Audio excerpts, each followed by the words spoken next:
அனைவருக்கும் வணக்கம். இந்த பதிவு யாருக்காகன்னு பார்த்தீங்கன்னா, தேவையில்லாமல் அநாகரிகமான வார்த்தைகளை பயன்படுத்துகிற மனிதர்களுக்காக தான் இது. நான் சொல்கிறது பயனுள்ளதாக இருக்கும்னு நான் நம்புகிறேன். இதை கேட்டு திருந்தினீங்கன்னா எனக்கு ரொம்ப சந்தோஷம். இதை கேட்டு மனசு மாறி இனிமேல் நல்ல வார்த்தைகளை பயன்படுத்திங்கன்னா எனக்கு ரொம்ப நிம்மதி, என் மனசுக்கு ரொம்ப அமைதி. நம்ம பேசுகிற வார்த்தைகள் கொடுமையான ஆயுதத்தை விட கொடுமை வேறு எதுவுமே கிடையாது. ஒருத்தங்களை கொலை பண்ணால் கூட ஒரு நொடியில் உயிர் போயிடும்.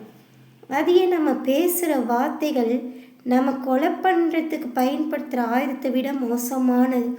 அது என்றைக்குமே நிரந்தரமாக நிலைத்து நின்றுடும்.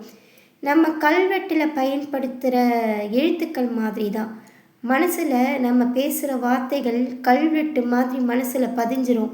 அதை எக்காத்து கொண்டு அழிக்கவே முடியாது. இருக்கிறதுலே கொடுமையான செயல் என்னென்னு பார்த்தீங்கன்னா, மரண வழி தர அது செயல் அநாகரிகமான வார்த்தைகள். தேவையில்லாமல் பயன்படுத்தக்கூடிய வார்த்தைகள் பார்த்திங்கன்னா மரண வேதனை, மரண வலியை விட கொடுமையானது. ஒரு அடி அடித்தா கூட கொஞ்ச நேரம்தான் அந்த வலி இருக்கும், அப்புறம் மறந்துடும், காணாமல் போயிடும். ஆனால் நம்ம சொல்லால் அடிக்கக்கூடிய வலி இருக்கு இல்லையா, அது உயிர் உள்ள வரை நிரந்தரமாக தங்கிரும் மனசில். அந்த வலியும் ரணமும் கொடுக்கக்கூடிய கஷ்டம் இருக்கு இல்லையா, மரண தண்டனைக்கு சமமானது. அது உயிர் உள்ள வரை தொடரும். இதை எதுக்காக சொல்கிறேன்னா, நம்ம பேசுகிற பேச்சுக்களும் பாவத்தை சேர்க்கும். தயவு செய்து புண்ணியம் சேர்க்கக்கூடிய நல்ல வார்த்தைகள், பிறரை சந்தோஷப்படுத்தக்கூடிய நல்ல உபயோகமுள்ள வார்த்தைகளை பேசி பழகுங்க.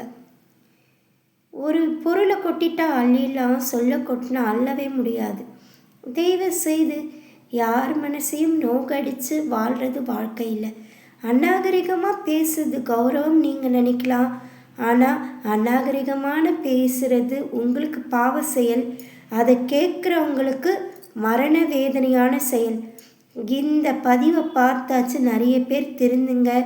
இன்னையோட தேவையில்லாத வார்த்தைகளை பயன்படுத்துறது, அநாகரிகமாக பேசுகிறது, அசிங்கமாக பேசுகிறது, இதை வச்சுக்காதீங்க. தேவையில்லாத பேச்சுக்கள் என்றைக்குமே சரி பாவத்தை தான் சேர்க்கும்.